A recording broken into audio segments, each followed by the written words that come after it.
Hello, ladies and gentlemen, and welcome to the Leadership Lounge with Marlowe Foster. A programming note. This interview was conducted prior to Election Day on November 6th. As we continue our focus on political leadership, with us today is Deborah Ross. Deborah served in the North Carolina legislature for a decade, from 2003 until 2013. In addition, Deborah was a candidate for the U.S. Senate in 2016, winning the Democratic primary before being bested by Richard Burr in the general election in North Carolina. An accomplished attorney, Ross worked for Raleigh-based Hunton and Williams. Practicing law for more than 25 years, Deborah has focused on civil rights, constitutional law, infrastructure law, and renewable energy law. We welcome Deborah to the Leadership Lounge with Marlowe Foster. So, Deborah, again, I just want to thank you so much for joining us today. As you know, we've started our fall series on political leadership, and given your history and leadership in the Democratic Party in North Carolina and all of the things you've done politically, I knew you would be a wonderful guest to bring on to the show. I think for our listeners, an important thing is just for you to talk a little bit about how you originally got started in politics. What kind of drove you into the political arena? Well, first of all, thank you so much for inviting me to be on the show, and it's great to reconnect with you. I got involved in politics very early in life, mostly through my mom. My mom was very active in the League of Women Voters, and it was when women were running for public office and getting more active during the women's rights movement. And so she would take me to rallies, and her friends would be running for office, and we would go door to door for them. And so I really grew up with great role models for public service. And I did student government and things like that. But when I finally decided to run for office myself, it was because there was an open seat in the legislature. Some people challenge other people, but there was an open seat, and several people in my community encouraged me to throw my hat in the ring.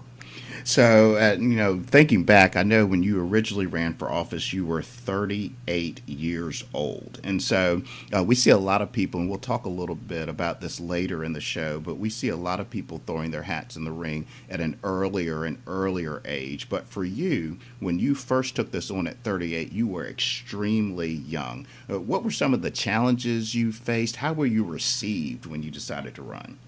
Well, I was young relative to the people in the North Carolina legislature who are some, I think, average age 60. In the community, I was received extremely well. My district was a young district. It had 5 colleges and universities, a downtown area. So my background and my age were very reflective of my district. And I think it was wonderful that I would just show up at community centers, and I did a lot of walking door to door and spent a lot of time just physically out in the community as well as getting my message out.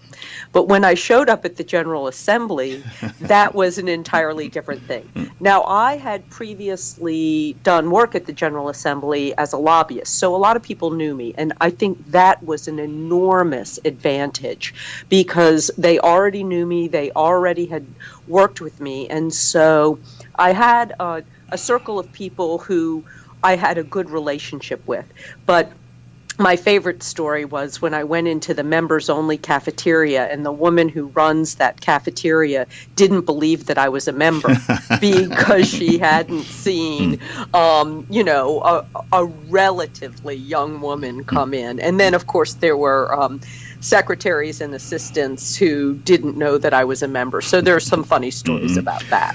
And so, again, today we see candidates getting younger and younger. So, thinking back to your experience, 38 years old, candidates, again, in their 20s running for significant offices, Congress, U.S. Congress.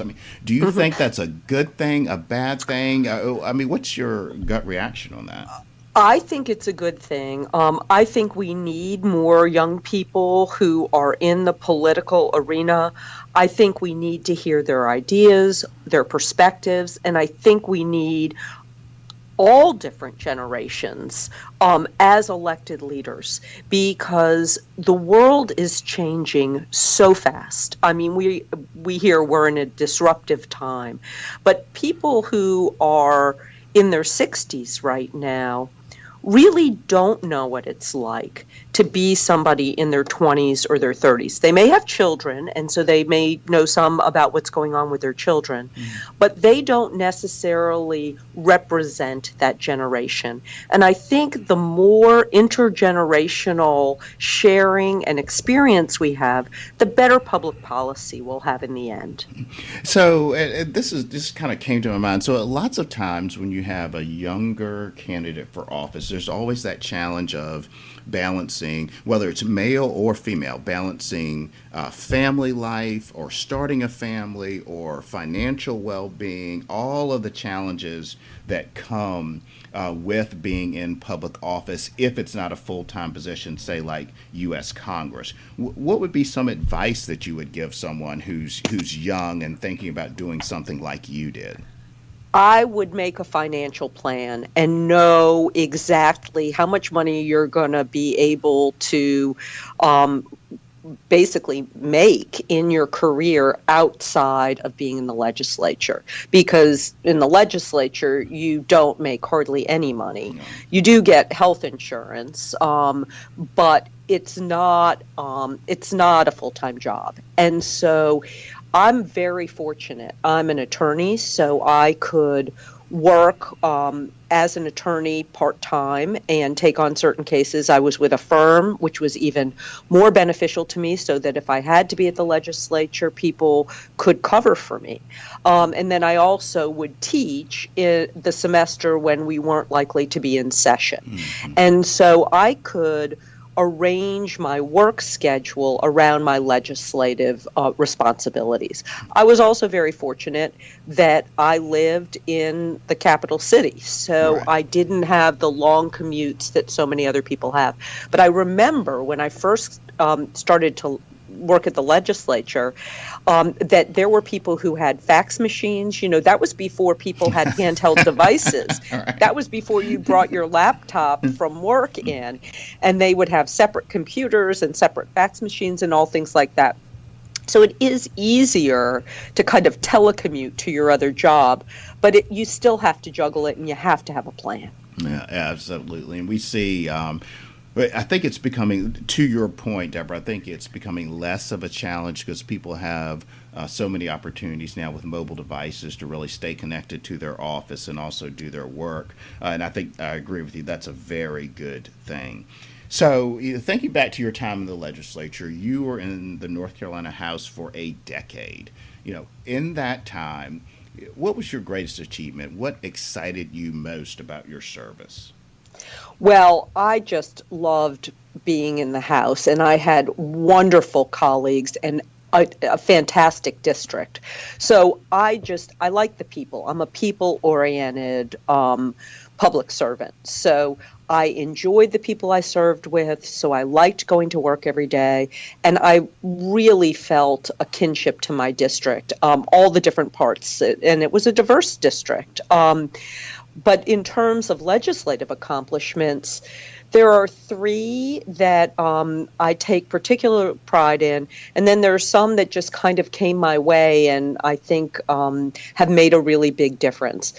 One is that I was the primary sponsor of a bill that gave every county in North Carolina a way to raise its own money to do public transportation. And all three of the counties in the Research Triangle have done that. And now they are working on a comprehensive public transportation network among those three counties. And that's buses, commuter rail, and light rail. And, of course, bus rapid transit. And without that local contribution, you can't get the state and federal matches that you might need.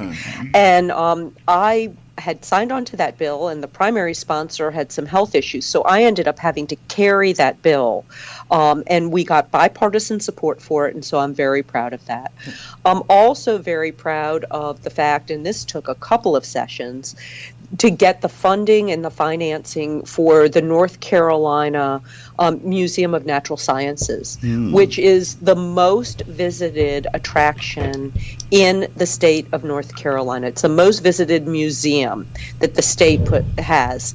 And school children from all over the state go there. It's free. It promotes STEM education. And I am just every time I go by, I get a smile on my face. Right. And then little known, but I was the person who got same-day voter registration at early voting sites to pass in North Carolina in 2007, and then that has been instrumental in our elections, and it survived. The legislature tried to repeal it, and the court said that it could not be repealed. And so I feel good about that. But some things have just kind of fallen into my lap. I was one of the leaders on ethics reform when our speaker got into trouble. I was a leader on new ways to combat domestic violence when there was a series that was in the News and Observer, our local paper, about it, and I ended up chairing a committee on that. And so I got to work on a lot of extraordinary things, and I really enjoyed my time in the legislature. So kind of thinking about that and thinking about how you moved the legislation and got the legislation passed on a variety of issues. It seems like to me, and correct me if I'm wrong, when you started in 2003, it appears there was more of an opportunity for bipartisanship. So I want to kind of pose two questions to you. First is, was bipartisanship or the ability to work with leadership on the other side of the aisle a challenge for you, or were they cooperative in a lot of these efforts? And if that was not a challenge, what were some of the greatest challenges you faced as you tried to move these types of legislation? So things were very bipartisan, particularly when I first got elected, because that's when we had co-speakers. The House was divided 50-50. Initially it was not, and then somebody changed their party, and that, there's a whole story to that. But because we had co-speakers and we had an even number of Democrats and Republicans, really everybody was working with the other side to try to get things done. Of course, there would be some fringe issues on the margin, but there was a lot of cooperation. We got the budget done quickly. Things were very positive. And I feel very fortunate that I started under those circumstances, because during the 10 years that I served, the Democrats were in charge for a few of the years, the Republicans were in charge, and we had these co-speakers. And so in a situation where I was working with the other side of the aisle, no matter who was in charge. And I think that that is the most constructive way to do business, because the fact of the matter is that most people are looking for ways to have consensus. And if you can work with the other side on things that benefit the greatest number of people, that is really the best way to govern. Now, we also have a very important role in protecting the rights of the minority. And I have never shied away from putting myself in a situation where I was sticking up for people who did not have a champion. And so a lot of times those issues become more controversial. But I was willing to try to get some of those bills passed, and in some cases did.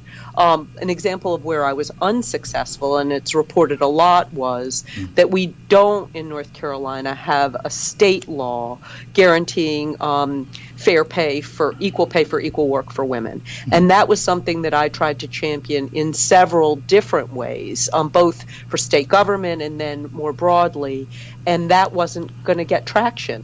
But I have to say, it didn't get traction from the Democratic leadership or the Republican leadership. So women are second-class citizens no matter who's in charge.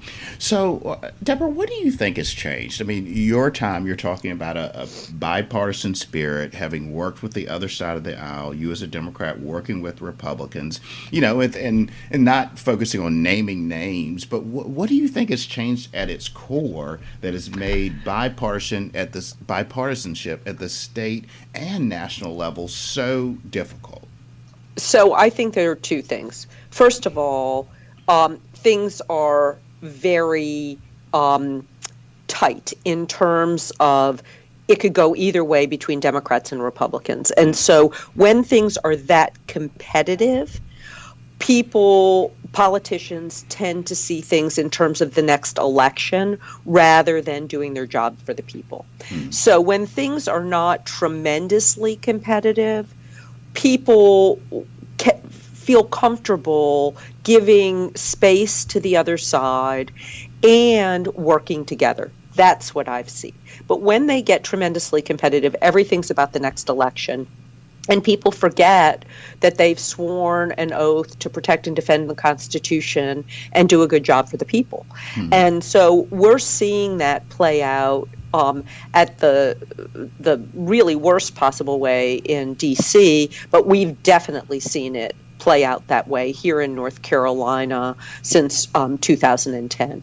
The second thing is that because we've had some turnover, some because of all this redistricting and some because of the elections, there are fewer people who are serving who care about the institution and will put the institution above partisan political advantage.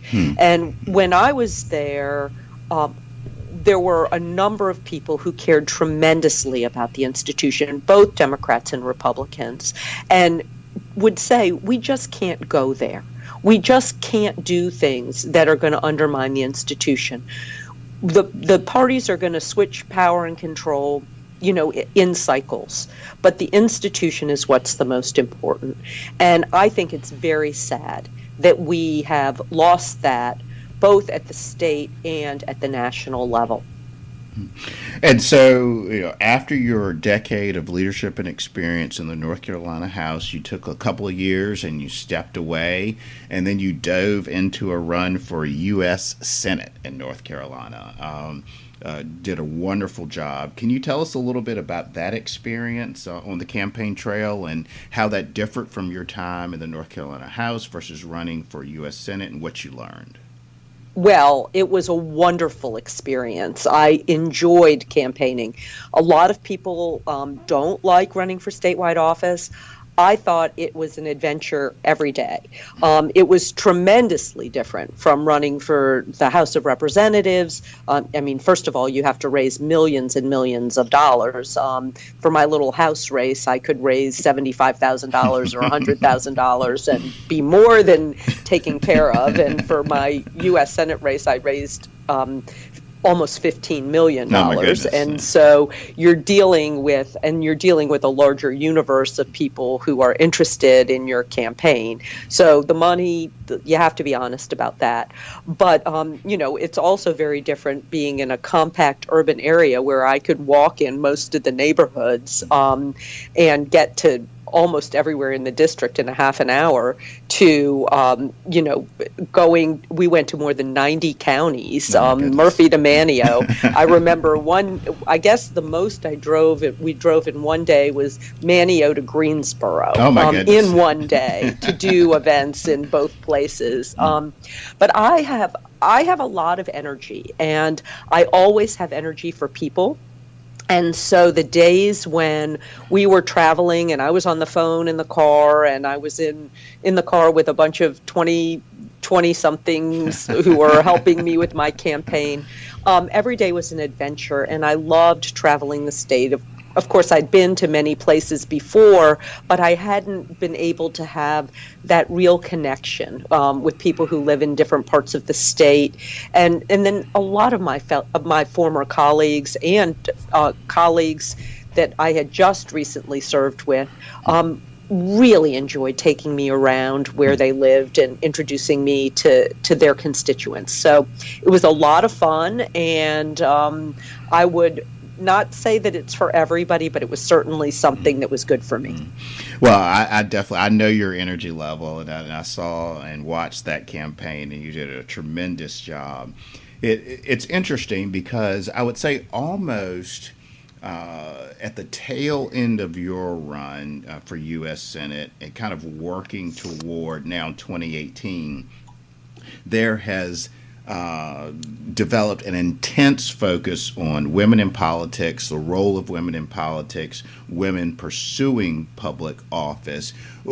And I wouldn't say, given my history in politics, I think that is somewhat of a transition. I don't know whether you agree. I'd be interested to know whether you agree with that or not. And then if you also see that change, Deborah, why do you think that is? Why do you think there's so much of an intense focus on women in politics now? Well, I think that the reason why we're seeing it now is the same reason we saw it the last time. So the last time we saw this was after the Clarence Thomas hearings for Supreme Court and after how Anita Hill was treated by the Judiciary Committee in the U.S. Senate. And that spurred a lot of women to run for office and to vote differently and to care about having more female representatives. And I think that this past election lit a fire. And I see more and more women running for public office. I mean, we saw the Women's March. And so I'm thrilled that we're seeing that. I hope many of them get elected. And I'm helping several of them first time running for office, and I hope they get elected, and I'll do whatever I can to help them once they're there. And so you meet a candidate, a young lady, an older woman who's interested in pursuing public office. I mean, what advice do you share with them based on your history of experience in both in the North Carolina House, your candidacy for U.S. Senate? I mean, what are your first thoughts that you would share? Well, that you have got to remember that this is about the people and that you cannot take things personally because the other side wants to win. And so they're going to go after you personally. That's just the nature of politics right now. But the more that you can connect with people, tell them that you care about their experience and that you are going to fight for them, the better off you're going to do. And a lot of women are not used to being in an arena that is a battlefield. And so the sooner you can understand that this is not about you as a person, and it's about the people, the sooner you're going to have your right focus, your right frame of mind, and to be able to project a trustworthiness to the people who you want to get a vote from. And do you think, this intensity of focus on women in politics, do you think it's going to lead to significantly tangible electoral success? I mean, what's your sense of the landscape? I think we're going to have more women who prevail than we have in the past. Whether or not they take over seats that, statistically and historically a person from their party couldn't win, I do not know. I hope that we have more women of both parties. My experience, particularly on ethics issues and domestic violence issues, is that there's a lot more in common with women of both parties than there is difference. And I did a lot of collaborative work with Republican female colleagues on both of those issues that was really groundbreaking in North Carolina.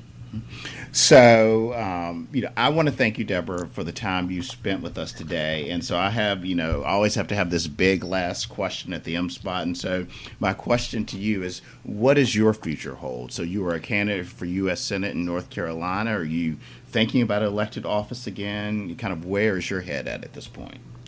Well, never say never. That's a political answer, Deborah. That's a political And in this election cycle, I have been traveling all around the state.